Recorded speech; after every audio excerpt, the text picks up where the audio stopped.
أعوذ بالله من الشيطان الرجيم. بسم الله الرحمن الرحيم.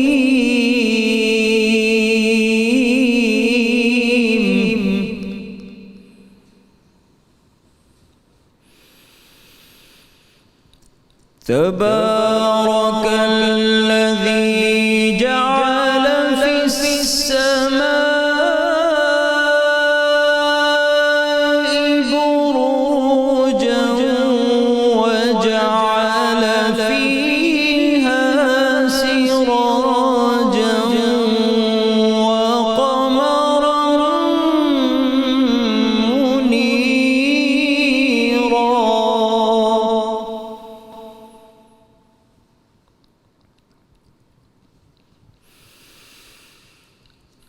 وهو الذي جعل الليل والنهار خلفة لمن أراد أن يذكر أو أراد شكورا.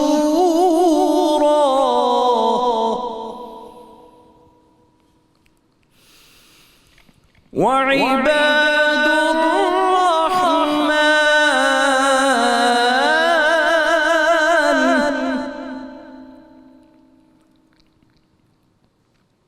وعباد الرحمن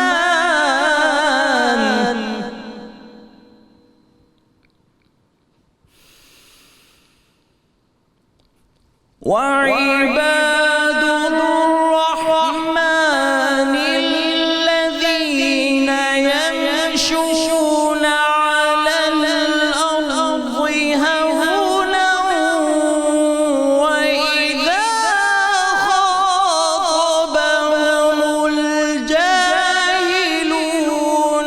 قالوا سلاما.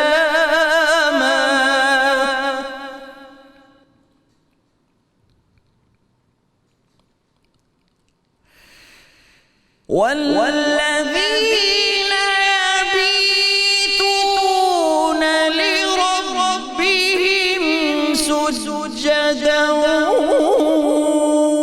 وقياما.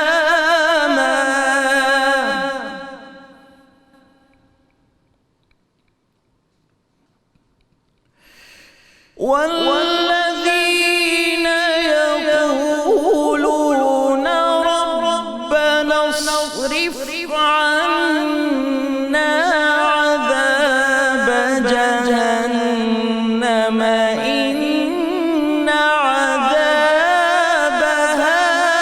كان غراما.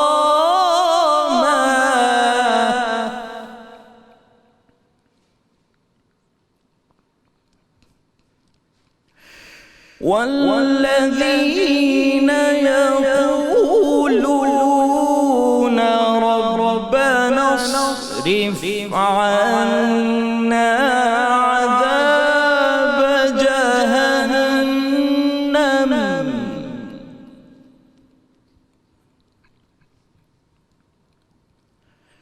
إن عذابها كان غراما.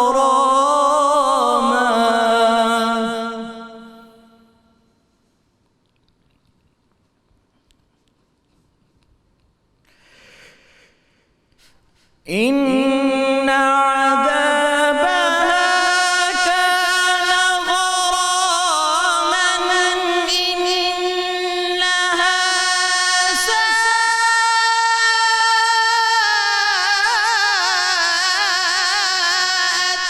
مستقرا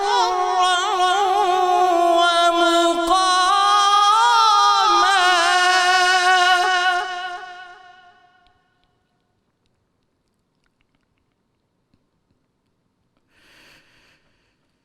إنها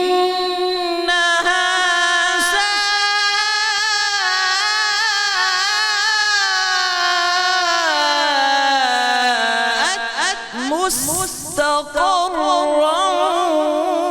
ومقاما.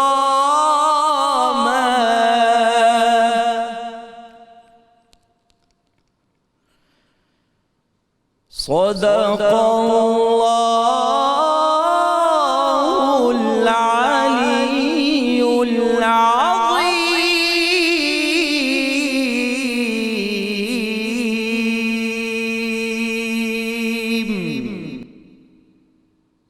بسم اللہ الرحمن الرحیم. السلام علیکم ناظرین، میں ہوں آپ کا میزبان وسیع شاہ اور آپ دیکھ رہے ہیں 92 نیوز کی رحمت رمضان افطار ٹرانسمیشن.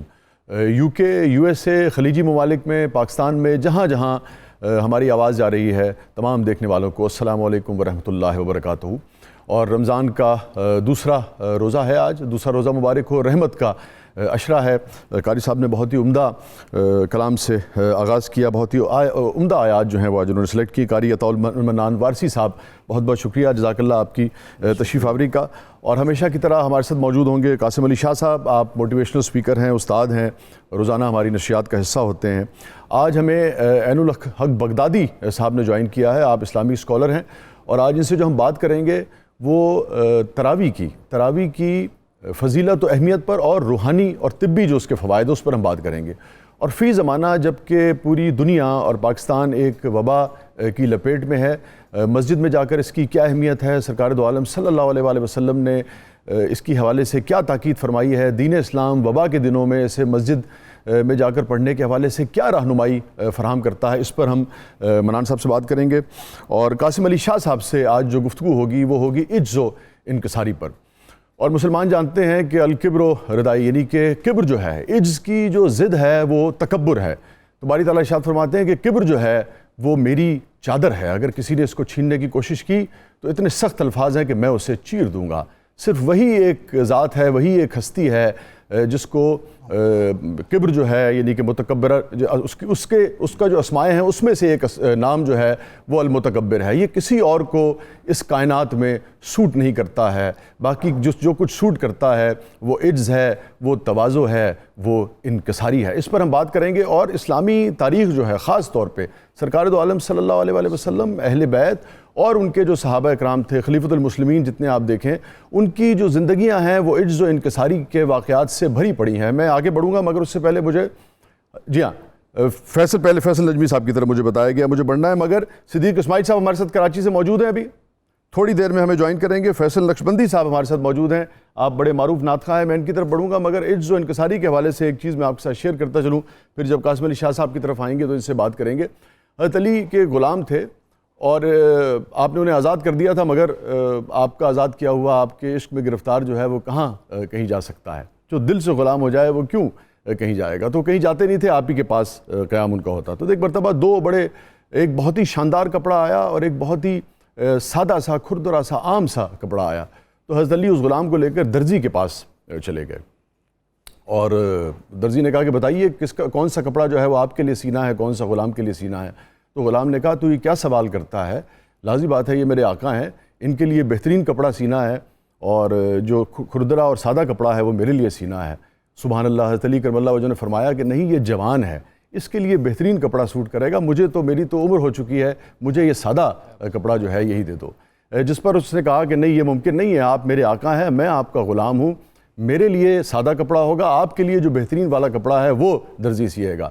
سبحان اللہ. حضرت علی نے فرمایا کہ اگر تو مجھے آقا مانتا ہے، مالک تسلیم کرتا ہے، تو پھر یہ میرا حکم ہے کہ بہترین کپڑا تیرے لیے ہوگا اور جو سادہ اور کھردرا کپڑا ہے وہ میں اپنے لیے سلواؤں گا. یہ ہے عجز کی مثال کہ بڑا ہوتے ہوئے بھی اپنے کو چھوٹا ظاہر کرنا، بڑا ہوتے ہوئے بھی بہترین چیز کو ترک کر دینا کسی دوسرے کے لیے، کسی ایسے کے لیے جو بظاہر دنیاوی لحاظ سے اس کا حقدار نہ ہو. یہ عجز و انکساری کی ایک مثال ہے. اس پر ہم بات کریں گے. اس کی اہمیت اس لیے بھی بہت زیادہ ہے کہ فی زمانہ جہاں ہم سمجھتے ہیں کہ تکبر، رونت، چیخنا، چلانا، لاؤڈزم جو ہے اور اپنی عمارت کا جو زیاں ہے، اپنی عمارت کا جو دکھاوا ہے، وہ آج کے دور کا طرہ امتیاز بن چکا ہو. اس دور میں عجز اور انکساری کی کیا اہمیت ہے، اس پر ہم بات کریں گے. مگر پہلے بڑھیں گے فیصل نقشبندی صاحب کی طرف. قسمت میں میری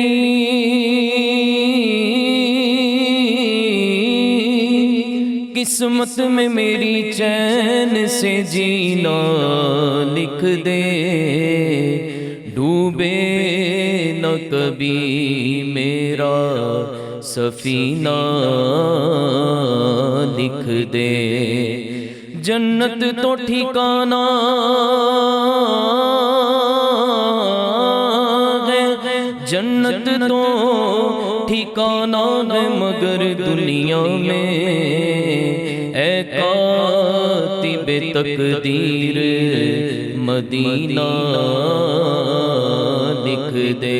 تاجدار حرم ہو نگاہ کرم ہو کرم، تاجدار حرم، تاجدار حرم ہو نگاہ کرم، آقا تاجدار حرم ہو نگاہ کرم۔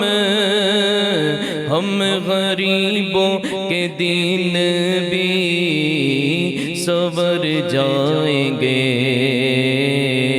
حامی بے کسا کیا کہے گا جہاں، آپ کے در سے خالی اگر جائیں گے،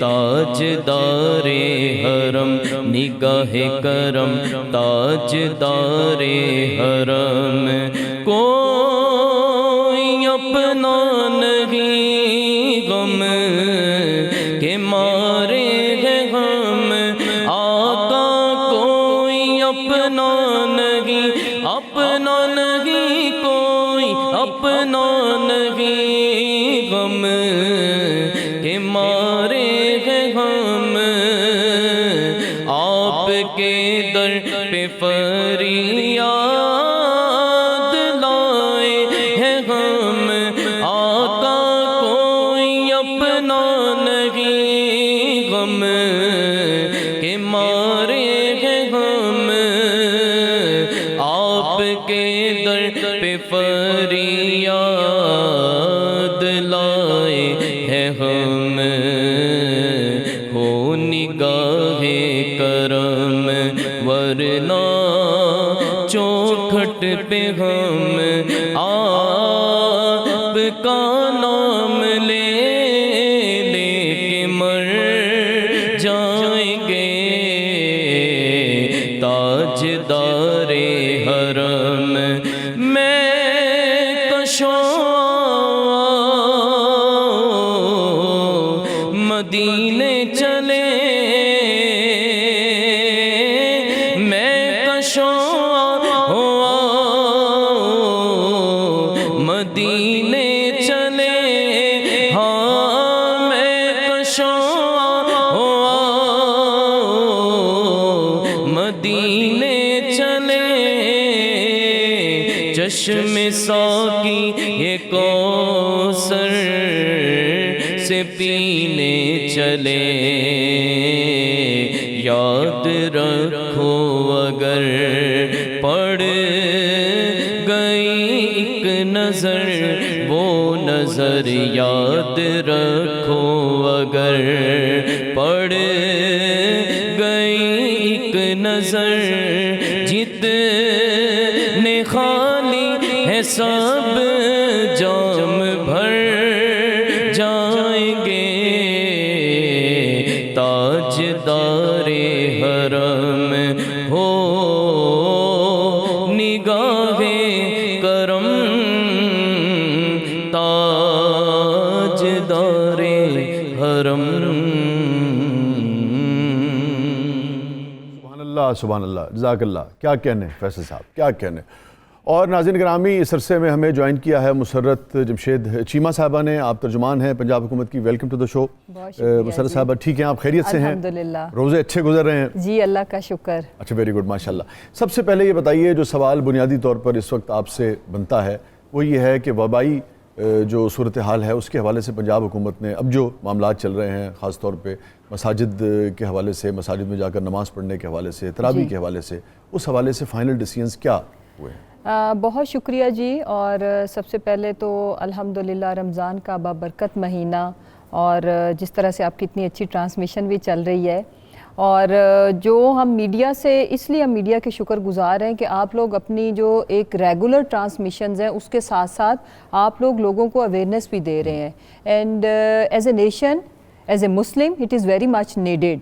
اور جہاں تک رہ گئی ایس او پیز کی بات، تو دیکھیں پہلے دن سے ہم اس میں پرائیڈ بھی لے سکتے ہیں ایز اے پاکستانی کہ جو رولز، جو ریگولیشنز گورنمنٹ آف پاکستان نے پہلے دن سے اپنائی، آج پوری دنیا اس پہ جا رہی ہے. دیکھیں جو کووڈ-19 ہے، یہ اس میں وسیع بھائی ٹائم لائن کوئی ڈیسائیڈڈ نہیں ہے کہ یہ کب تک اٹ ول بی اوور.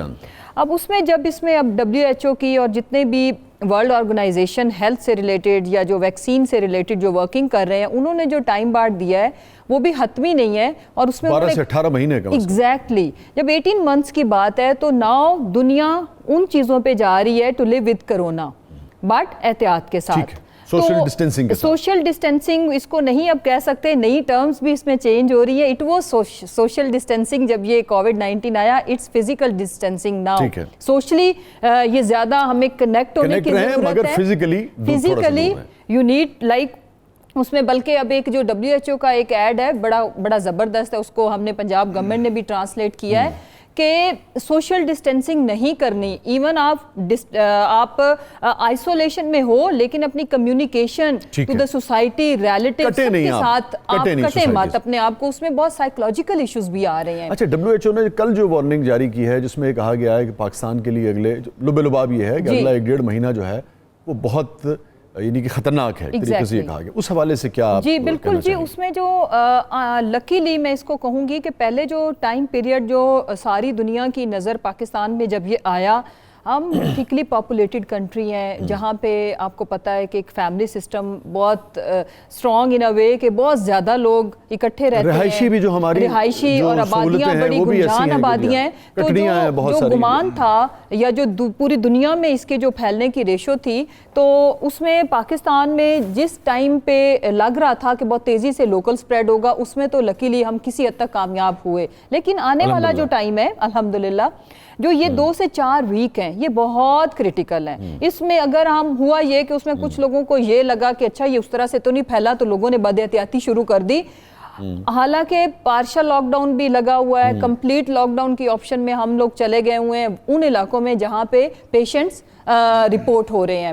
اور اب یہ سمارٹ لاک ڈاؤن کی ٹرم پوری دنیا میں اس کو فالو کیا جانے لگا ہے، اس لیے کہ 18 مہینے کا لاک ڈاؤن پاسبل نہیں ہے، ہیومنلی پاسبل نہیں ہے. اگر آپ دنیا کی بیسٹ اکانومیز کو بھی دیکھ لیں جنہوں نے لوگوں کے اکاؤنٹ میں پیسے ڈال دیے، امریکا، لوگ باہر نکل آئے، آپ کر نہیں سکتے. برطانیہ کے اندر ایک پریکٹس جاری ہے کہ وہ لوگوں کے بلڈ ٹیسٹ کرنا شروع کر دیے انہوں نے ٹو دا ہول پاپولیشن، جن کی امیونٹی اسٹرانگ ہوئے گی ٹو فائٹ ود کرونا، ان لوگوں کو وہ الاؤ کریں گے کہ اپنا جائیں عام روزمرہ زندگی کو احتیاطی تدابیر کے ساتھ کریں. لیکن ہمیں یہ جو وقت ملا ہے کہ ہم پہ اللہ کی مہربانی ہوئی، خاص طور پہ پاکستان میں ہمیں جو وقت تھوڑا سا مل گیا، اور پہلے ایک پیک جو ہے وہ نہیں آئی، لیکن اب یہ لگ رہا ہے کہ طوفان جو ہے وہ سامنے ہے، اور اب غالباً پیک اگر بہت بھی پیک نہ بھی ہو تب بھی 50,000 لاکھ کی فگر جو ہے وہ آ رہی ہے خدا نخواستہ. تو کیا اس کے لیے ہمارے انتظامات کم از کم پنجاب کی حد تک، اور باقی پاکستان کے حوالے سے بھی اگر آپ چونکہ وفاق کے حوالے آپ کا وہ نہیں ہے، لیکن اس پہ بھی اگر آپ بات کرنا چاہیں کہ کتنے انتظامات جو ہیں وہ ہم کر چکے ہیں کہ اگر ایسی ابتلا کی کیفیت آتی ہے تو پھر ہمارے ہاسپٹل جو ہیں ان پر برڈن جو ہے کتنا ہم ڈال سکتے ہیں؟ I totally agree with you. اس میں یہ جو ٹائم اب شروع ہو گیا ہوا ہے، اس میں لوکل سپریڈ آپ کا جو پورے ملک کی اگر میں بات کروں تو 75 to 80% پہ چلا گیا ہے، اور یہ بہت الارمنگ نمبر ہے with this population when you our population of, میں نے پہلے بھی عرض کی 22 کروڑ. اب اس میں جب تک احتیاط نہیں جو لوگ فالو کریں گے تو میک شیور کریں کہ آپ کی پوری کمیونٹی، آپ کی پوری فیملی اس کی ہٹ لسٹ پہ ہوں گے. بچوں میں بھی تیزی سے بڑھ رہا ہے اور اسپیشلی بزرگوں میں.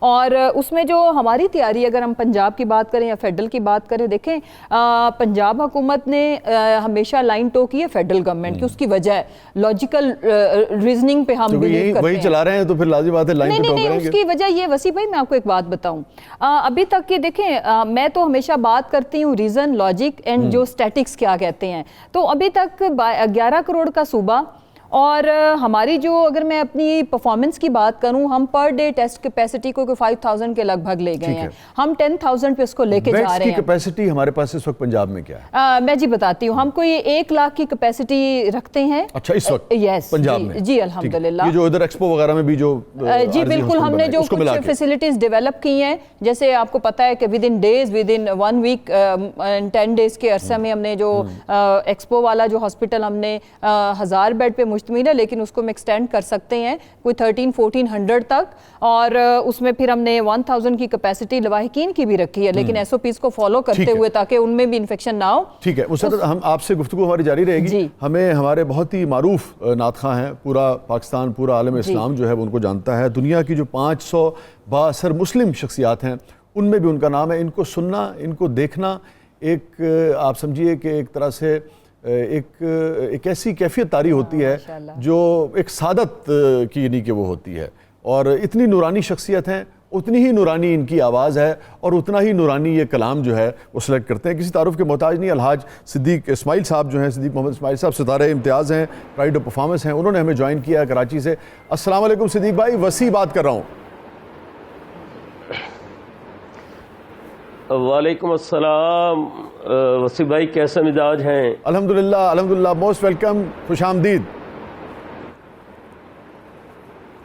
جزاک اللہ, آپ نے یاد کیا ماشاءاللہ. آپ نماز پڑھ کے فارغ ہو چکے ہیں, ہم بس آپ کی طرف آ گئے ہیں, پھر ہمیں بریک پہ جانا ہے. سو اوور ٹو یو اسماعیل بھائی, کیا سنائیں گے, کیا عطا ہوگا؟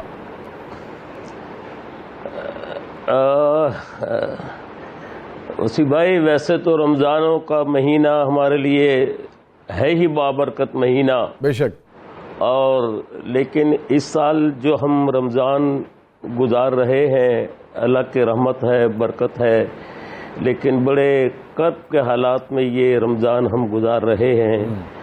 کچھ سمجھ میں نہیں آتا کیا معاملات ہیں, کیا ہو رہا ہے. ہم اللہ سے دعائی کر سکتے ہیں کہ اللہ کرم فرما دے, اللہ ہم پر رحم فرما دے. میں ایک کلام پیش کر رہا ہوں, اللہ کے حمد پیش کر رہا ہوں کہ میں تیرے نام سے آغاز کیا کرتا ہوں. اللہ اکبر.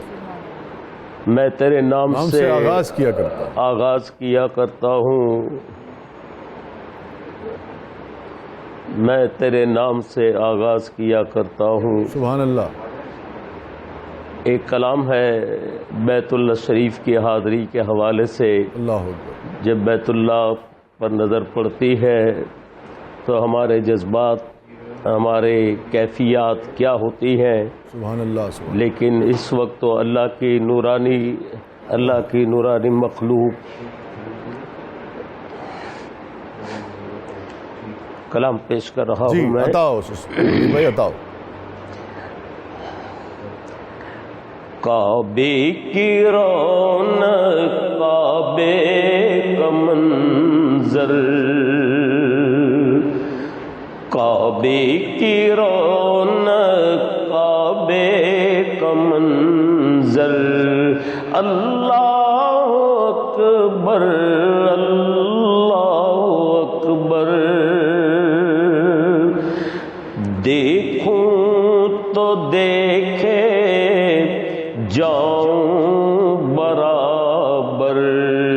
اللہ اکبر, اللہ اکبر.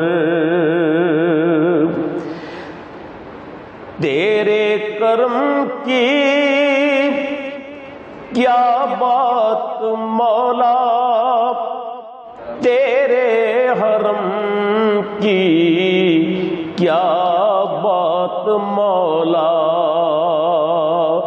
تا عمر کر دے آنا مقدر. اللہ اکبر, اللہ اکبر. یاد آ گئی جب اپنی خطائیں اشکوں میں ڈھلنے لگی التجائیں، اشکوں میں ڈھلنے لگی التجائیں، تو رویا غلاف کعبہ پکڑ کر اللہ اکبر اللہ اکبر، کعبے کی رونق کعبے کا منظر، اللہ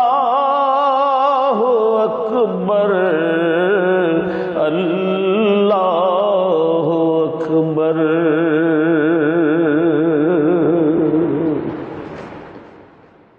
سبحان اللہ سبحان اللہ، کیا کہنے صدیق اسماعیل صاحب، کیا کہنے۔ اب ہمیں بریک پہ جانا ہے یا گفتگو کی طرف؟ بریک لیں گے، ٹھیک ہے ناظرین گرامی، کہیں نہیں جائیے گا، چھوٹے سے وقفے کے بعد واپس آتے ہیں۔ الحاج محمد صدیق اسماعیل صاحب بھی ہمارے ساتھ موجود ہیں، مسرت جمشید چیمہ صاحبہ ہمارے ساتھ موجود ہیں، عین الحق بغدادی صاحب موجود ہیں۔ جب واپس آئیں گے تو پھر تراویح کی جو فضیلت اور برکت ہے اس پر بات کریں گے، اور ہمارے ساتھ موجود ہیں فیصل نقشبندی صاحب اور محترم قاسم علی شاہ صاحب۔ چھوٹے سے وقفے کے بعد واپس آتے ہیں۔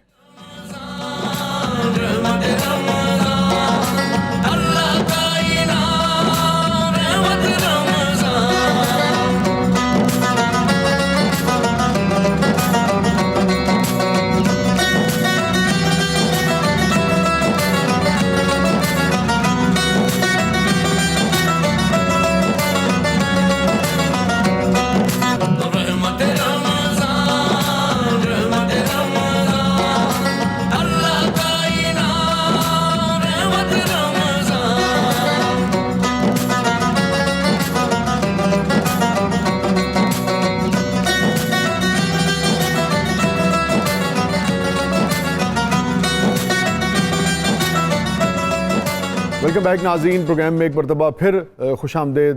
اور جہاں جہاں پاکستان کے علاوہ یو کے میں، یو ایس اے میں، خلیجی ممالک میں جہاں جہاں ہمارا پروگرام دیکھا جا رہا ہے ان تمام ناظرین کو بھی خوش آمدید۔ ہمارے ساتھ موجود ہیں مسرت جمشید چیمہ صاحبہ، ہمارے ساتھ موجود ہیں عین الحق بغدادی صاحب، آپ اسلامک اسکالر ہیں، اور ہمارے ساتھ موجود ہیں محترم قاسم علی شاہ صاحب۔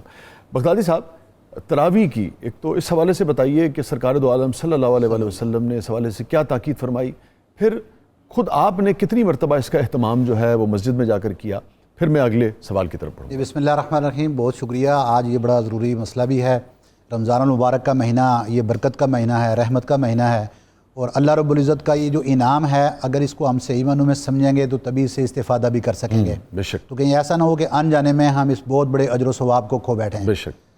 تراویح کی تعریف جو ہے نا، بنیادی طور پہ عرض کر دوں، حافظ ابن حجر عسقلانی رحمۃ اللہ علیہ فتح الباری شرح صحیح بخاری میں تراویح کی تعریف کرتے ہوئے وہ لکھتے ہیں کہ تراویح جمع و ترویحہ، یہ ترویحہ کی جمع ہے، اور وہ کہتے ہیں کہ ترویحہ کیا چیز ہے؟ ترویح ہے وہی المرہ الواحدہ من الراحۃ اور من السکون، ایک بار جو آپ ریسٹ کرتے ہیں درمیان میں تو اس کی وجہ سے اس کو ترویحہ کہتے ہیں۔ اور جو زیادہ یعنی کہ یہ جمع کا صیغہ کیونکہ استعمال ہوا ہے، تو تراویح آپ 4 پڑھتے ہیں، 4 کے بعد ریسٹ کرتے ہیں تھوڑی دیر کے لیے، تو وہ ترویحہ کی وجہ سے اس کا نام تراویح مشہور ہو گیا۔ اب آپ علیہ الصلوۃ والسلام کی ایک ویسے عام روٹین میں بھی شاہ صاحب یہ حضور علیہ الصلوۃ والسلام کا معمول مبارک تھا کہ آپ علیہ الصلوۃ والسلام کثرت سے راتوں کو عبادت فرمایا کرتے تھے، لیکن جب رمضان کا مہینہ یہاں تک کہ پھر حکم آیا کہ نبی تمہارے جسم کا بھی تم پر تھوڑا سا آرام کر لیا کرو، یہاں تک کہ لیکن جب رمضان کا مہینہ آتا تو آپ علیہ الصلوۃ والسلام اس عمل مبارک کو اور بڑھا دیتے۔ جی بے شک۔ اب سیدہ عائشہ صدیقہ رضی اللہ تعالیٰ عنہا سے مروی ہے، یہ تہجد کی ریپلیسمنٹ ہے؟ نہیں سر، یہ نہیں ریپلیسمنٹ نہیں، یہ تھوڑی سی ایک کچھ لوگوں نے ان سینس میں کہہ سکتا ہوں غلط فہمی کریٹ کی ہے، ٹھیک ہے، اور اس کو اگر ایک جملے میں صرف یہ بات کہہ دوں کہ شاید یہ بہانہ تلاشنے کی کوشش کی گئی ہے، کیونکہ عبادت ہے، اور آپ علیہ الصلوۃ والسلام نے جب کوئی عبادت اور کثرت سے اس کے اوپر اگر دوسری روایات موجود نہ ہوتی تو پھر یہ بھی روایت کو استعمال کیا جا سکتا تھا، لیکن جب بہت کثرت سے اور روایات اس کے اوپر موجود ہیں تو پھر اس کا معنی متعین ہو جاتا ہے۔ ٹھیک ہے، اب تہجد الگ ہے جو تراویح کے بعد اپنے مقام۔ اب یہ سنت موقدہ ہے بیسیکلی، آپ علیہ الصلوۃ والسلام کا عمل مبارک ہے جس پہ آپ نے مواظبت اور استمرار فرمایا رمضان کے اندر، اور لیکن جماعت کے ساتھ نہیں، انفرادی طور پر۔ ٹھیک ہے، جماعت آپ نے وقتاً فوقتاً کروائی۔ سیدہ عائشہ سے مروی یہ حدیث ہے کہ ابتدائے رمضان کے اندر آپ علیہ الصلوۃ والسلام مسجد کے اندر کثرت سے یہ عبادت فرماتے، یعنی نماز تراویح ادا فرماتے۔ کچھ صحابہ کرام بھی آپ علیہ الصلوۃ والسلام کے ساتھ جماعت میں شریک ہو گئے، ٹھیک ہے، آپ نے ایک دن جماعت کروائی، پھر دوسرے دن کچھ اور صحابہ کو پتہ چلا زیادہ تعداد میں شریک ہو گئے، 2 دن بھی جماعت ہو گئی، تیسرے دن بھی ہو گئی، چوتھے دن اتنی کثرت صحابہ کی جمع ہو گئی کہ مسجد میں سے لوگوں کی آوازیں حضور علیہ الصلوۃ والسلام کو حجرہ مبارک کے اندر بھی آ رہی تھیں۔ اب آپ علیہ الصلوۃ والسلام نے یہاں پر جو اصل بات تھی کہ آپ علیہ الصلوۃ والسلام اس وقت باہر تشریف نہیں لائے رات کو، اور رات کو اپنے حجرہ مبارک کے اندر اپنی عبادت کرتے رہے، صبح کی نماز کے لیے تشریف لائے، نماز ادا کرنے کے بعد سب سے مخاطب ہو کر فرمایا کہ مجھے رات کو پتہ چل گیا تھا کہ آپ مسجد میں موجود ہیں، لیکن میں اس خدشے کے مارے باہر نہیں نکلا کہ کہیں ایسا نہ ہو کہ یہ بار بار جماعت کروانے سے اور میرے ساتھ یہ نماز جماعت کی صورت میں ادا کرنے کی وجہ سے اللہ رب العزت اس نماز کو آپ پر فرض نہ کر دے۔ تو ہدایت تو بالکل واضح ہے، واضح ہو گئی، بارک اللہ فیک، یعنی تاکید، کوئی ابہام تو کچھ نہیں ہے اس میں۔ جی جی بالکل ابہام نہیں ہے۔ دوسری بات ہے کہ ایک اور حدیث شریف کے اندر حضرت ابن عباس رضی اللہ تعالیٰ عنہ وہ روایت کرتے ہیں کہ کان النبی صلی اللہ علیہ وسلم یصلی فی شہر رمضان فی غیر جماعت ب20 رکعہ، کہ آپ علیہ الصلوۃ والسلام رمضان المبارک کے مہینے میں جماعت کے بغیر 20 رکعت نماز ادا کرتے تھے، تو اس کے اوپر بھی یہ بات ہو گئی کہ نماز تراویح ادا کی جاتی تھی۔ ایک اور حدیث ہے حضرت ابو ذر رضی اللہ تعالیٰ عنہ سے مروی ہے، اس میں بھی جماعت کا تذکرہ ہے، اور کسی اور نفل کی جماعت آپ علیہ الصلوۃ والسلام نے اس انداز میں نہیں کروائی۔ تو آپ علیہ السلام آخری عشرے کے اندر، پہلے عشرے کی حدیث بھی آ گئی، آخری عشرے میں آپ علیہ الصلوۃ والسلام نے پھر 3 دفعہ جماعت کروائی، اور وہ بالترتیب 23ویں رات تھی، 25ویں رات تھی اور 27ویں رات تھی۔ اب یہ فرمائیے کہ اب یہ جو اسلامی جو تاریخ ہے، سرکار دو عالم صلی اللہ علیہ وسلم کی جو تاکید ہے، جو سنت سامنے آتی ہے، سنت موقدہ ہے، سنت موقدہ آگے سنت موقدہ کا ایک لفظ اگر میں عرض کر دوں کہ اگر اس کو عذر کی صورت میں چھوڑا جا سکتا ہے، اگر کوئی آپ کو عذر لاحق ہو گیا، لیکن اگر اس کو آپ اپنی روٹین بنا لیں اور عادت بنا لیں تو پھر یہ اس سے گناہگار ہوتا ہے بندہ۔ لیکن اب مملکت اسلامیہ میں اب یہ عذر وبا جو ہے، کیا یہ ایسا جائز عذر ہے جس میں آپ سمجھتے ہیں کہ اس میں موقوف کر دینا چاہیے، چونکہ دوسرے مسلمان بھائیوں کو اس سے مرض لگنے کا خدشہ ہے، ایک وبا کے پھیلنے کا تاثر ہے، آپ کیسے اس کو دیکھیں؟ جی بہت خوبصورت یہ بات ہے آپ کی۔ میں نے جو عرض کی تھی کہ جتنے بھی فقہاء کرام نے، محدثین کرام نے جو تراویح کے اوپر بات کی ہے، وہ تراویح سنت موقدہ ہے انفرادی طور پر، ٹھیک ہے، آپ انفرادی عبادت کرتے ہیں گھروں کے اندر بیٹھ کے یا جہاں بھی، لیکن فردن عبادت کرنا یہ سنت موقدہ ہے۔ رہا جماعت کا مسئلہ تو اس کو بھی فقہاء کرام نے بیان کیا کہ یہ سنت زائدہ ہے، یعنی اس کو چند ایک لوگ بھی اگر یہ سنت ادا کر لیں جماعت کے ساتھ تو سب کی طرف سے وہ ہو جائے گی، باقی لوگ گھروں کے اندر اپنی جماعت کو انفرادی طور پر ادا کریں۔ تو اگر ہم جب یہ رائے ہمارے پاس عام حالات میں موجود ہے، آج جب یہ کورونا کی وجہ سے حالات اور زیادہ خراب ہو چکے ہیں، تو انسان کی صحت اور بشر کا تقاضا، جو بشری صحت اور بشری جان، اس کا بچانا ہمارے لیے فرض ہے۔ بالکل ٹھیک ہے۔ تو ہم فرض کو، یعنی کیا کسی سنت کو ہم اس کے اوپر عمل کرنے کے لیے فرض کو داؤ پر لگا دیں گے؟ بشر کی صحت کو جان کو ایک بڑا اہم سوال آپ سے مجھے کرنا ہے۔ عموماً ہمارے جو احباب، میرے دوستوں میں بھی کچھ ایسے ہیں جو اس کے حق میں ہیں کہ نہیں بھائی اس کو گھر تک محدود کر دیا جائے اور مسجد میں نہ جایا جائے، کچھ کہتے ہیں کہ نہیں، جب عین لڑائی میں اگر آ گیا وقت نماز اور تو اس وقت اگر نماز جو ہے اس کی وہ تاکید کی گئی ہے تو پھر یہ تو کچھ بھی نہیں ہے۔ ان دونوں چیزوں کو، وہ جو دشمن کا خوف ہے اور وبا کا خوف ہے، دشمن کا خوف میں تو آپ کو بہادری کا مظاہرہ کرنا ہے، لیکن کیا وبا کے پھیلنے میں جب آپ کسی چیز کو ترک کرتے ہیں تو کیا یہ بہادری ہے یا احتیاط ہے؟ اس کو ذرا بیان فرمائیں۔ پہلی بات تو یہ ہے کہ جو دشمن کے مقابلے میں نماز کی ادائیگی کا ہے وہ فرض نماز کی ادائیگی، ٹھیک ہے، ٹھیک ہے، وہ سنت یا وہ نوافل نماز کی ادائیگی کا نہیں ہے۔ کیوں؟ وجہ یہ ہے کہ وہ جہاد کرنا بھی فرض ہے، بالکل درست۔ آپ جو جہاد کر رہے ہیں اور وہاں پر فرض نماز، یہ 2 چیزیں تھیں، تو آپ دونوں فرائض کو تاکہ چھوڑ نہ دیں، اور چونکہ نماز کی اس کے اوپر بڑی تاکید فرمائی گئی ہے۔ بالکل ٹھیک ہے۔ رہا مسئلہ دشمن کا، آج کے زمانے میں جو دشمن ہے ہمارا وہ ہے کرونا وائرس، ٹھیک ہے، اور ہم نے اس سے بچنا ہے، اس سے لڑنا بھی ہے اور اسے بچنا بھی ہے۔ وہ بچاؤ کے طریقہ کار کیا ہیں، اس کے لیے فرض کیا ہے؟ فرض ہے کہ اس کے ساتھ لڑا جائے، اور سنت یہ ہے تراویح کی، اس کو گھر میں اکیلے ادا کیا جائے، ٹھیک ہے۔ تو بالترتیب آپ چیزوں کو لیں گے، فرض کو پہلے لیں گے اور سنت کو بعد میں لیں گے۔ تو سنت کی ادائیگی اگر انفرادی نماز ادا کرنے میں پاسبل ہے تو پھر آپ اس کو ادا کریں، اور جو انسانیت کو آپ بیماری کے اندر مبتلا کرنا چاہتے ہیں اکٹھے ہو کے، تو اس سے رک جائیں، اس میں زیادہ اجر و ثواب ہے۔ تو آپ کا پیغام تو بالکل واضح ہے، اس میں تو کوئی ابہام نہیں۔ دونوں میں اجر ہے، دونوں میں اجر ہے، دونوں میں اجر ہے۔ آپ گھر میں ادا کریں گے، آپ کو سنت کا فائدہ بھی ملے گا، آپ کو اس فرض کا فائدہ بھی ملے گا جو اپنے احباب کی، پیاروں کی زندگیاں بچا رہے ہیں آپ۔ سبحان اللہ۔ اسکالرز تو بالکل آپ کے ساتھ ہیں، کم از کم عین الحق بغدادی صاحب جو ہیں وہ تو آپ کے ساتھ ہیں۔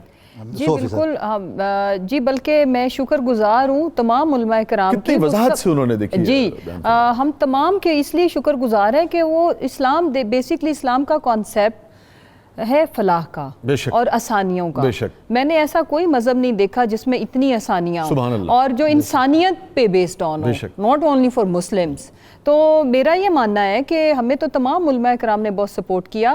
اب بات آ کے جن کے کہتے ہیں نا کہ جن پہ آ کے ٹھہری ہے وہ پبلک ہے.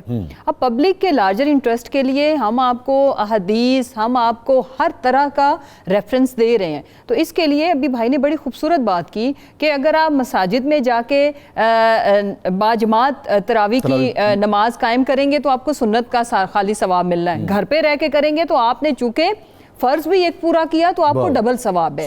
اور ایک ثواب اور بھی ہے کہ مومن وہ ہے جس کے ہاتھ اور زبان سے دوسرا مسلمان جو ہے وہ محفوظ رہے. آپ نے اپنے مومن بھائی کو بھی محفوظ رکھا ہے. یہ کتنا بڑا وہ ہے. آپ نے نہ صرف اپنے مومن بہن بھائی کو بچایا، سب سے پہلے آپ کی فیملی، اس کے بعد آپ کی کمیونٹی.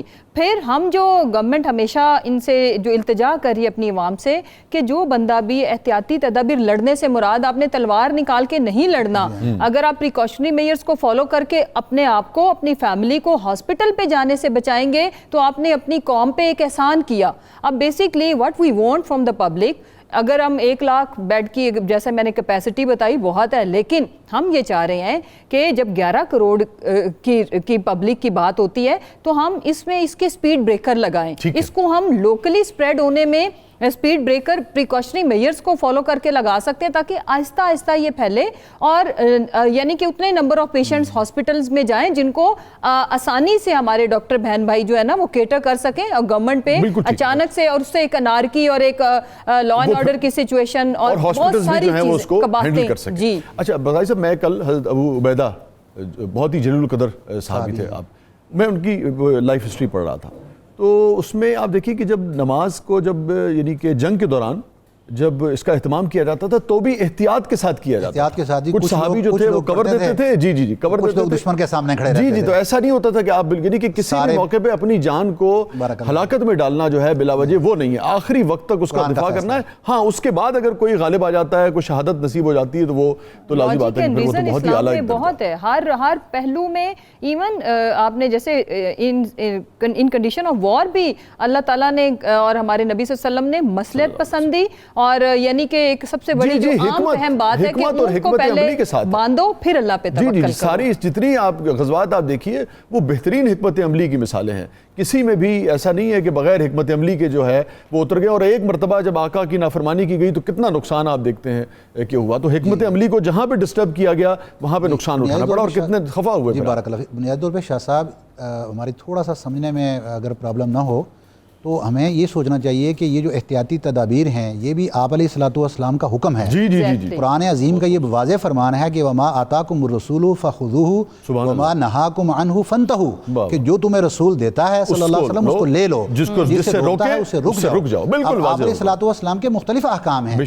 تو یہ بھی تو احکام ہیں کہ آپ نے احتیاط کرنی ہے موذی مرض کی صورت میں اسے بچنے کے لیے. تو ہم صرف ایک حکم کی پابندی کے لیے سر توڑ رہے ہیں، اللہ اکبر، لیکن دوسرے کئی احکام آپ علیہ الصلوۃ والسلام کے بادل ناخواستہ امام حضور علیہ الصلوۃ والسلام کے حکم کی حکم بدلی تو نہیں فرما رہے، کر رہے ہیں. بالکل درست کہہ رہے ہیں. تو یہ بھی ہمیں خیال رکھنا ہوگا. کلی طور پہ ہمیں لینا چاہیے، کلی طور پہ لینا چاہیے. اور حالات کے مطابق سماجی دین ہے نا، ٹھیک ہے. یہ دین کوئی کسی اسپیشل سرکمسٹانس کا تو نہیں ہے، سماجی دین ہے. جو جیسے حالات ہوں گے آپ نے ویسا ہی اس کے ساتھ نپٹنا ہے. اب یہ فرمائیے کہ آپ گھر میں ادا کریں، یہ بالکل واضح وہ ہے، واضح ہے. اور اب ذرا اس کی فضیلت اور برکات پہ آ جائیں کہ اس کی فضیلت ہے کیا.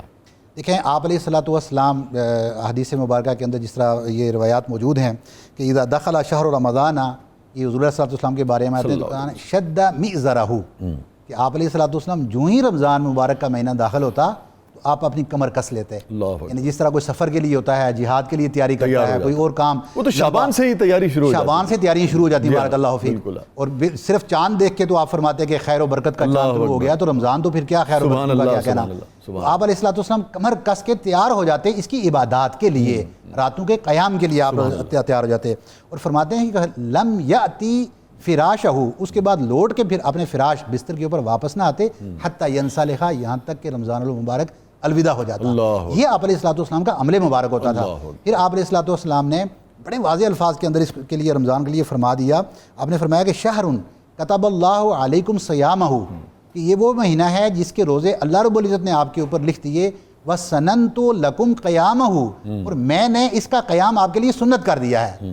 گویا کہ رمضان کی راتوں کو قیام کرنا اس حدیث مبارکہ کے مطابق آپ علیہ الصلوۃ والسلام کی سنت مقدسہ ہے. سبحان اللہ. آپ نے فرمایا کہ من قام و صام ایمانا و احتسابا، کہ جس نے رمضان کے روزے ایمان اور احتساب کے ساتھ رکھے، فرمایا کہ خرج من الذنوب، وہ گناہوں سے ایسے نکل جائے گا کا یومن ولدتہ امہ، کہ جس طرح اس کی ماں نے جنا ہو کسی کو تو وہ گناہوں کے بغیر ہوتا ہے. سبحان اللہ. اب اس کے اندر ایک بڑا واضح لفظ احتساب کی وضاحت کر دیجیے. بارک اللہ فیک. میں اس سے پہلے ویسے ایمان کی کرنا چاہتا تھا. احتساب تو بیسیکلی ہے ثواب کی نیت سے، جو اس کا ترجمہ سب نے کیا. لیکن احتساب کا ایک اور معنی بھی بن سکتا ہے جو ہم یہاں کر سکتے ہیں، کیونکہ میجورٹی نے تو ثواب کی نیت سے کیا، یعنی کہ پوری صحت کے ساتھ. لیکن احتساب یہ بھی ہے کہ آپ اپنی پریویس لائف کو، اگر آپ کے ساتھ کوتاہیاں لغزشیں زندگی کے اندر ہوئی ہیں، کسی کو حق تلفی ہوئی ہے، تو کم از کم اس کا بھی ازالہ کریں اور پھر رب سے معافی مانگیں تو تب معاف فرمائے گا. ورنہ حقوق العباد تو آپ کے رہ گئے تو سارے گناہ معاف کیسے ہوئے؟ اب رہا مسئلہ ایمانا و احتسابا. ایمان کی جو علامت ہے وہ جو ارکان خمسہ ہیں ان کے بعد آپ علیہ الصلوۃ والسلام جو بیان فرمائی، ہم ظاہر حدیث سے ہی سمجھ سکتے ہیں. آپ نے فرمایا لا یؤمن احدکم حتی اکون احب الیہ من والدہ و ولدہ والناس اجمعین. تم میں سے کوئی شخص اس وقت تک مومن ہونے کا نہیں وہ دعوے دار ہو سکتا جب تک آپ علیہ الصلوۃ والسلام نے فرمایا میری ذات مقدسہ آپ کے نزدیک آپ کے ماں باپ اور آپ کی اولاد اور کائنات کی ہر شے سے بڑھ کر عزیز نہ ہو جائے. سیدنا عمر بن خطاب رضی اللہ عنہ ساتھ چل رہے تھے، فرمایا ہاتھ پکڑا ہوا ہے آپ علیہ الصلوۃ والسلام کا، فرمایا یا رسول اللہ آپ مجھے کائنات کی ہر چیز سے عزیز ہیں، بس اپنی جان کو چھوڑ. اللہ اکبر. آپ علیہ الصلوۃ والسلام نے فرمایا کہ خبردار اس وقت تک مومن نہیں ہو سکتے ہو جب تک کہ تم یہ نہ کہو کہ میری ذات تمہارے نزدیک تمہاری اپنی جان سے بھی زیادہ عزیز ہے. تو آپ نے فرمایا کہ اب مجھے میری جان سے بھی زیادہ عزیز ہے. کیا کہنے یہ ایمان ہے. بات اینڈ یہاں پر ہونی تھی، یہ ایمان ہے. ایمان کی اس حالت کے ساتھ آپ علیہ الصلوۃ والسلام کے تمام فرامین کو سوچ اور سمجھ کر جب ہم چلیں گے تو تب سبحان اللہ. سبحان اللہ. ناظرین گرامی، ابھی سیدنا عمر بن خطاب کا ذکر ہوا تو ہمارا جو موضوع ہے جو قاسم علی شاہ صاحب سے ہم نے آج ڈسکس کرنا ہے وہ ہے عجز و انکساری. تو جب آپ خلیفہ بنے تو آپ کے لیے جی ہاں عجز و انکساری، عاجزی اور انکساری یعنی کہ تو جب آپ خلیفہ بنے تو ایک چبوترا آپ کے لیے بنا دیا گیا. تو سیدنا عمر فاروق رضی اللہ تعالیٰ عنہ نے اس چبوترے کو پیر کی ٹھوکر سے توڑ دیا اور انہوں نے کہا کہ مجھے خلیفہ ہونے کے بعد کسی چبوترے کی ضرورت نہیں، میں وہیں بیٹھوں گا جہاں پر عام مسلمان جو ہے وہ بیٹھتا ہے، اسی طریقے سے میں عام آدمی کی طرح بیٹھوں گا. اسی طریقے سے آپ کو اطلاع ملی کہ عمر بن عاص نے رضی اللہ تعالیٰ عنہ نے شام میں مصر میں انہوں نے اپنے بیٹھنے کے لیے جو چبوترا بنایا ہے وہ دیگر مسلمانوں سے اونچا بنایا ہے. تو تاریخ میں جو خط لکھا، اگر وقت ہوتا تو میں آپ سے بھی درخواست کرتا، خود بھی میں اس کے الفاظ بیان کر رہا. انتہائی سخت خط جو ہے سیدنا عمر فاروق رضی اللہ تعالیٰ عنہ کی طرف سے گیا عمر بن عاص کے نام، عمر بن عاص رضی اللہ تعالیٰ عنہ کے نام. انہوں نے کہا کہ کیا تمہارے لیے یہ اعزاز کم ہے کہ تمہیں مسلمانوں پر ایک منصب جو ہے وہ دے دیا گیا ہے، فوراً اس چبوترے کو توڑواؤ. تو وہاں پہ بھی آپ نے چبوترا توڑوایا اور جہاں پر عام مسلمان بیٹھتے تھے وہیں پر خلیفہ جو ہے وہ بیٹھتے تھے، وہیں پر گورنر جو ہے اس زمانے میں وہ بیٹھا کرتے تھے. یہ ہے عجز و انکساری کی اگین ایک مثال کہ تمام تر طاقت ہونے کے باوجود بھی اپنے آپ کو عام مسلمان، عام آدمی سے بھی نیچے سمجھنا. حالانکہ لازمی بات ہے کہ یہ جو ہستیاں تھیں یہ تو بہت ہی بلند و بالا ہستیاں تھیں، ان کے درجات اتنے بلند ہیں کہ جس کے بارے میں جتنی بھی بات کی جائے وہ کم ہے. مگر جب ان سے آپ بات کریں تو آپ وہ ہمیشہ ایک عجز و انکساری کے الفاظ جو ہیں وہی آپ کو ملیں گے اور عجز و انکساری کا جو سلوک ہے وہ آپ کو ملے گا. حضرت سماجی لحاظ سے، آپ دینی لحاظ سے بھی چاہیں تو اور سماجی لحاظ سے بھی اس کو کیسے دیکھتے ہیں اور فی زمانہ اس کی کتنی سگنیفیکنس ہے؟ شاہ صاحب دیکھیں، بڑی دنیا جیسا آغاز آپ نے کیا کہ عاجزی کو سمجھنے کے لیے اس کا جو متضاد ہے تکبر، اس کو سمجھنا بڑا ضروری ہے. تکبر دراصل غلط فہمی کی نشانی ہے. غلط فہمی یہ کہ میں نے پکا رہنا ہے، یہاں پر تو کوئی آیا اس نے جانا ہی جانا ہے. جس کو یہ یقین ہے کہ میں آیا ہوں اور میں نے جانا ہے، یہ 4 دن کا میلہ ہے، میں نے جانا ہے، وہ تکبر نہیں کر سکتا، وہ عاجزی کا رستہ اختیار کرتا ہے. دوسرا شاہ صاحب ایک اور بڑا متھ ہے کامن، بڑی دنیا یہ سوال کرتی ہے کہ اگر ہم عاجزی کا رستہ اختیار کریں تو لوگ تو سر پہ آ جائیں گے، لوگ تو جان نہیں چھوڑیں گے، وہ تو روند کے چلے جائیں گے. عاجزی کا مطلب یہ ہے کہ اختیار آپ رکھتے ہیں، سامنے والے کو پتہ ہے اس کے پاس اختیار ہے، اس اختیار کے رستے آپ چھوڑ کے اختیار کو میانہ رستہ، درمیان کا رستہ آپ سبحان اسے اللہ، منتخب کرتے سبحان ہیں اللہ، اور اپنی طاقت سے، اپنے اختیار سے، اپنے عہدے سے اس کو ڈراتے نہیں ہیں، بے شک، اس کے ساتھ بیٹھ جاتے ہیں، اسے ساتھ شامل کر بے دیتے ہیں۔ شک۔ سو دراصل تکبر ذہنی طور پہ غلط فہمی ہے، آپ کی ایک غلط فہمی، دماغ کا خلل ہے۔ اور یہ دیکھ لیجئے کہ دنیا میں کوئی بھی عہدہ ہو، کسی کا کوئی بھی عہدہ ہو، شاہ صاحب وہ پکا نہیں ہے۔ بے شک، میں تو کبھی کبھی ان قبروں پہ کبھی نظر پڑے تو بڑی حیرت ہوتی ہے کہ عہدہ بھی ساتھ لکھ لیتے ہیں کہ جی جج صاحب کا جج، وہ جج کہاں رہا؟ مٹی میں مٹی مل گئی، تمام تر بندہ آیا چلا گیا، رہے اللہ کا نام۔ ایسے ہی۔ تو دراصل اس غلط فہمی کی حالت میں ہونا یہ تکبر ہے، اور اس کو چھوڑ کے آپ عاجزی اختیار کریں۔ اب ایک بڑا اہم نقطہ ہے، اس دنیا میں جو ذات گرامی جس کے قدموں کی خاک پہ بھی ہم نثار ہونے کو تیار ہیں، وہ اس کائنات اور دنیا میں سب سے عاجز تھے۔ سبحان اللہ، انتخاب ہے آپ، بے شک، یعنی آپ کی طاقت کیا ہوگی، بے شک، معجزہ کیا ہوگا کہ انگلی کے اشارے سے چاند کٹتا ہے، سبحان اللہ، کیا معجزہ ہوگا کہ ہاتھ میں پڑے کنکر کلمہ پڑھتے ہیں، سبحان کیا معجزہ ہوگا کہ آپ کے لعاب سے کڑوا کنواں میٹھا ہو جاتا سبحان ہے، اللہ، کیا اختیار ہوگا کہ آپ کے پاس جبرائیل امین وحی لے کر آتے ہیں، اللہ کی طرف سے سلام آ رہے ہیں، وہ ہستی عاجز ہے، خود عاجزی اختیار کی ہے، کھجور کی چٹائی پہ سو رہے ہیں، پتھر کا تکیہ ہے، انتخاب کیا جا رہا ہے، یعنی دنیا کے سارے بادشاہ آپ کے قدموں پہ نثار کیے جا سکتے ہیں، اور دنیا کا بہترین انسان وہ کر کے دکھا رہا ہے جو جتنا بلند ہے وہ اتنا عاجز ہے۔ سبحان اللہ، یعنی آپ کسی میں بھی اگر عاجزی دیکھیں تو آپ امپریس ہوں گے، کیا خوبصورت انسان ہے، اور آپ کبھی بھی کسی تکبر والے انسان کو چین سے بیٹھا نہیں دیکھیں۔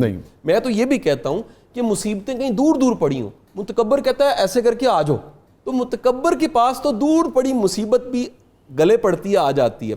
عاجز کا کمال یہ ہے کہ وہ مشکل سے مشکل رستے سے گزر جاتا ہے، تنگ سے تنگ رستے سے گزر جاتا ہے، سبحان اللہ، کیونکہ عاجزی کہیں فلیکسیبلٹی۔ ایک حدیث سنا کے اپنی بات کا یہاں اختتام کروں گا۔ اللہ کے رسول صلی اللہ علیہ وسلم، کیا خوبصورت حدیث ہے، مسلم میں کوٹڈ ہے کہ جو نرمی سے محروم کر دیا گیا وہ خیر سے محروم ہو۔ اللہ اکبر، یعنی نرمی کا کمال یہ ہے، آپ میں جب بھی نرمی ہے، رویے کی نرمی، اخلاق ہے آپ کے پاس، زبان اچھی ہے آپ کی، کمپرومائز کرتے ہیں، معافی مانگ لیتے ہیں، آپ کہتے ہیں بھائی میں ہارتا ہوں تو جیت جا۔ سبحان اللہ، ایک بار آقا نے فرمایا کہ طاقت رکھتے ہوئے بھی جس نے اپنا حق چھوڑ دیا وہ مجھ سے لے لے قیامت۔ سبحان اللہ، سبحان اللہ، سبحان اللہ، سبحان اللہ۔ اور میں ابھی جو آپ فرما رہے تھے نا، اس کے اوپر سیدنا عمر فاروق رضی اللہ تعالیٰ عنہ کا واقعہ ہے، اگر وقت ملا تو میں یہ گزارش کروں گا، آپ سنا دیے گا، میں سنا دوں گا، لیکن اس پہ شعر کمال ہے۔ ایسا کوئی محبوب نہ ہوگا نہ کہیں ہے، ایسا کوئی محبوب نہ ہوگا نہ کہیں ہے، بیٹھا ہے چٹائی پہ مگر عرش نشیں۔ مسرت صاحبہ کیا فرمائیں گی اس پہ؟ چونکہ یہ جو علت ہے، یہ جو بیماری ہے تکبر کی، یہ ہمارے ہاں ہم دیکھتے ہیں جو پاور جو کوریڈورز ہیں ان میں بڑی شدت سے پائی جاتی ہے، یہ جو پروٹوکول ہے یہ بڑی شدت سے پایا جاتا ہے۔ آپ کیسے دیکھتے ہیں اس کو؟ Unfortunately it's a sad chapter of our life, اور آپ سے میں ٹوٹلی ایگری کروں گی کہ جو کچھ لوگ ہمارے کولیگز بھی ہوتے ہیں تو میں ان کو دیکھتی ہوں تو واقعی حیرت میں ہم لوگ گم ہو جاتے ہیں کہ یہ عہدہ ملنے سے پہلے ان کا رویہ کیا تھا، اور یہ اتنا عارضی، اتنا مطلب اتنی عارضی، اور ٹائم ٹینیور کتنا ہوتا ہے ہمارا پولیٹیشنز کا، تو اگر لمبا بھی ہو تو اگر کتنا ہے، چل بھی جائے تو ایک ٹینیور تو 5 ایئرس کا ہے نا، تو اس میں لوگوں کے رویے بہرحال ہوتے ہیں چینج، ہم نے تو اپنی آنکھوں سے دیکھا۔ لیکن اس میں جو خوبصورت چیز ہے، جو اگر ابھی اس لیے نہیں کہ میری پارٹی کی لیڈرشپ ہے یا میں اس لیے کہہ رہی ہوں، بہرحال اس وقت تھوڑا فرق ضرور پڑا ہے۔ فرق کیسے پڑا کہ آپ کے پرائم منسٹر اینٹی پروٹوکول ہیں، اگر ایک سادگی تو بہرحال یہ ان سے سادگی لاکھ ہے، کسی کو اور وہ اختلاف ہو، بارہا مطلب اس چیز کو، اور دیکھیں پاکستان کا جو المیہ ہے یا جو ٹریجڈی ہے وہ ہائٹ آف ایروگینس، تکبر، اور جب آپ پاور کوریڈورز میں جاتے ہیں تو سارے ہی اچھی چیزیں ان پاور میں ایک جو طبقہ ہے اس کے لیے، اور ساری ہی برائی اور سارے ہی ظلم ایک محروم طبقے کے لیے جن کے ووٹوں کو لے کے ہم پہنچتے ہیں۔ بالکل ٹھیک ہے، جن کے طفیل آپ ٹرینڈ پہنچتے ہیں، چینج ہو رہا ہے الحمدللہ۔ پبلک نے، میڈیا نے بڑا رول پلے کیا، اویئرنیس ہے، اور ہمیشہ ایک مت ہے کہ عوام حکمرانوں کی زبان بولتے ہیں۔ مجھے ذرا صدیق اسماعیل صاحب کی طرف بھی جانا ہے۔ بہت بہت شکریہ مسرت جمشید چیمہ صاحبہ، آپ تشریف لائیں، اور سچی بات یہ ہے کہ آپ کے جسے کہتے ہیں نا منہ کی بات نہیں، آپ دونوں میاں بیوی کو ہم نے دیکھا ہے۔ بہت شکریہ۔ جمشید صاحب ماشاءاللہ بڑے کھاتے پیتے آدمی ہیں، مگر ایک نسبتاً سادہ طبیعت کے آدمی، اللہ تعالیٰ، ہاں جی ہاں، بہت ماشاءاللہ۔ الحاج محمد صدیق اسماعیل بھائی کی طرف چلیں گے۔ صدیق بھائی کیا عطا ہوگا اب؟ میں یہ گفتگو سے بڑا لطف اندوز ہو رہا تھا۔ جی تو کچھ فرمائیے اس پہ بھی آپ تو خود اتنی، آپ تو سادگی کی ایک سراپا مثال ہیں عجز کی، انکساری کی ایک مثال ہیں. آپ تو اسی سلسلے کی ایک کڑی ہیں جس کا پیغام جو ہے وہ ہمیں 1400 برس سے مل رہا ہے. کیا کہنے آپ کے؟ وہ ایک شاعر نے کہا ہے، یہ ابھی جو آپ کی گفتگو ہو رہی تھی، کہ قبضے میں جس کے ساری خدائی، قبضے میں جس کے ساری خدائی، اس کا بچھونا ایک چٹائی. اللہ اکبر، اللہ اکبر. صدیق بھائی کچھ سنا دیجئے. نظروں میں اچھا شعر سنا دیجئے، پھر سنا دیجئے، مکمل کر لیجئے. میں اس وقت چاہتا ہوں کہ قبضے میں، اچھا میں ترنم میں ہی پڑھ دیتا ہوں. سبحان اللہ، سبحان اللہ، سبحان اللہ. اس سے بہتر کیا بات ہو سکتی ہے؟ قبضے میں جس کے ساری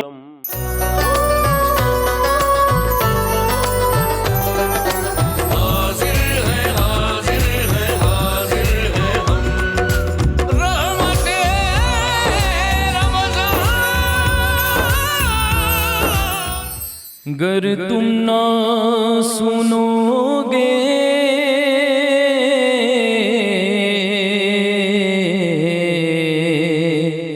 تو میری کون سنے گا، گر تم نہ کرو گے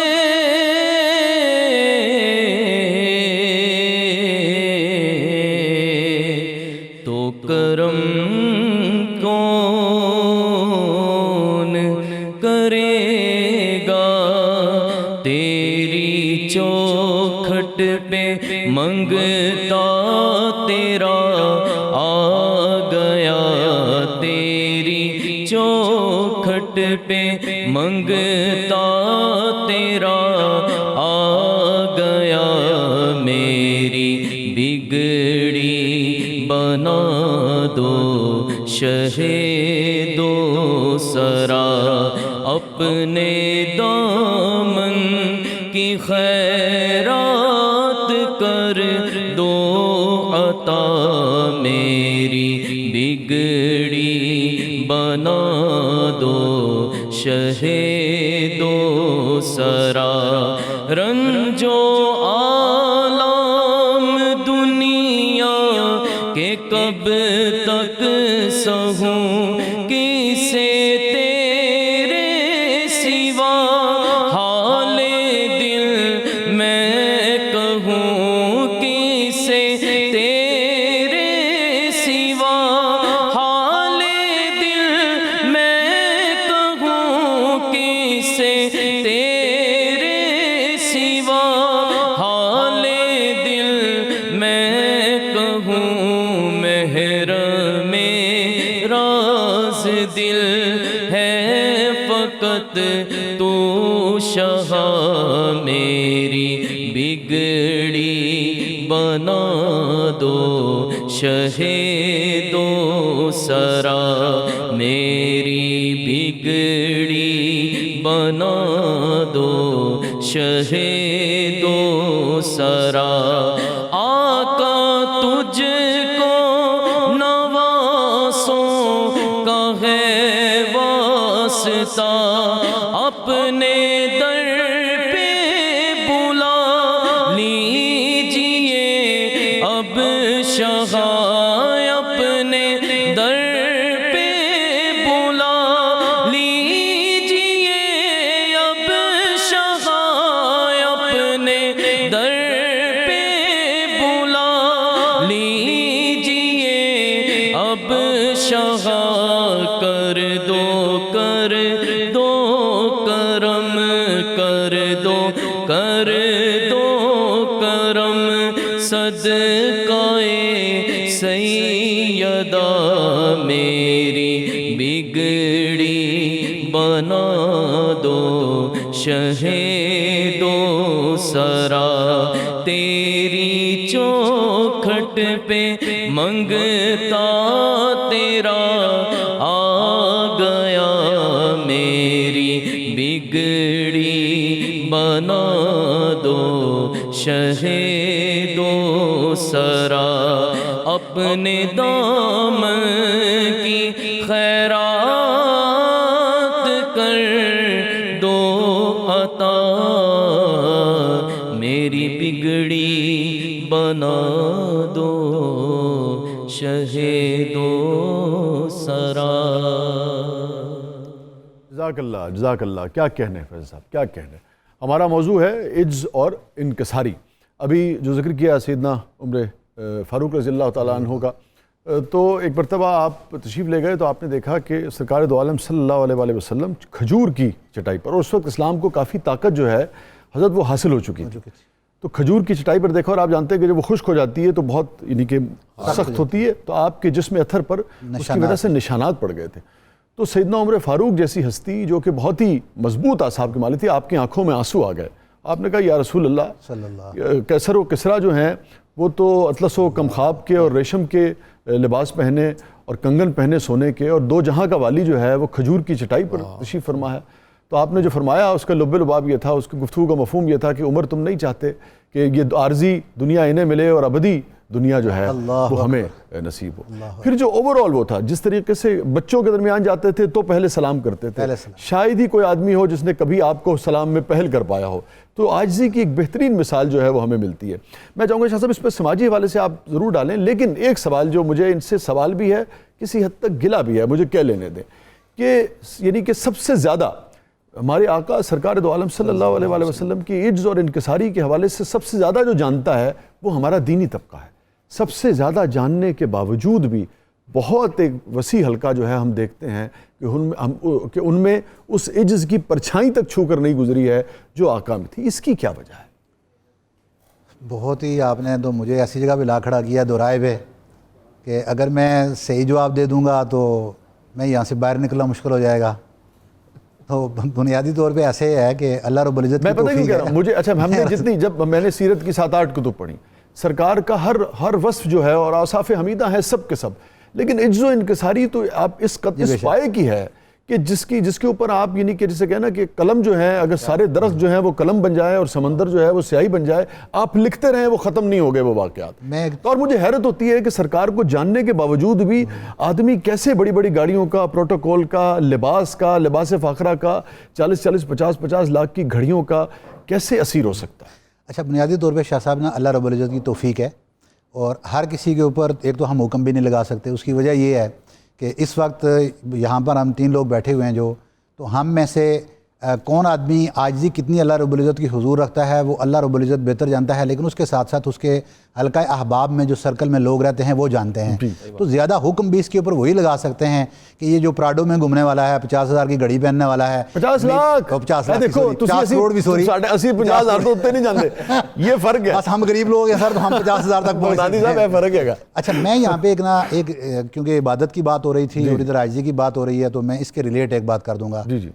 عبادت کا جو اصل مغز ہے، لب لباب ہے، جو لغوی تعریف عبادت کی گئی ہے، وہ ہے غایت التذلل۔ بے شک، یعنی تذلل کا لفظ ذلت کے معنی میں استعمال ہوتا ہے کہ جب عاجزی اور انکساری کی انتہا جو ہو جائے تو اس کو عبادت کہتے ہیں۔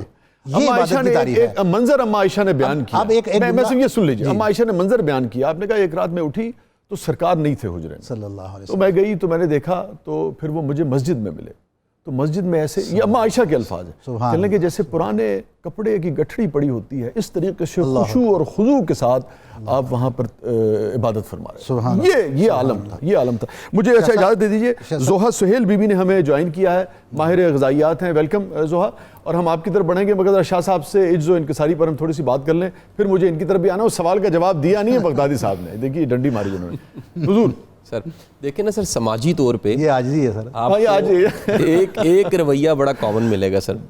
ایسے کئی کریکٹرز ہیں، ہم نام نہیں لیتے، کسی خاص شعبے کے طبقے کی بات نہیں کرتے، آپ کو یہ کریکٹر ہر جگہ نظر آئے گا جو اپنے سے ماڑا دیکھے گا تو اس کے اوپر چڑھ جائے گا، یعنی چڑھ جانے سے مراد اس کو بتائے گا کہ میں ہوں۔ اچھا، برابر پہ دیکھے گا پالیٹکس کرے گا، ٹانگیں کھینچے گا، اور اپنے سے بڑا دیکھے گا تو سرجی کرنے لگ پڑے گا۔ یہ منافقت کامن ہے۔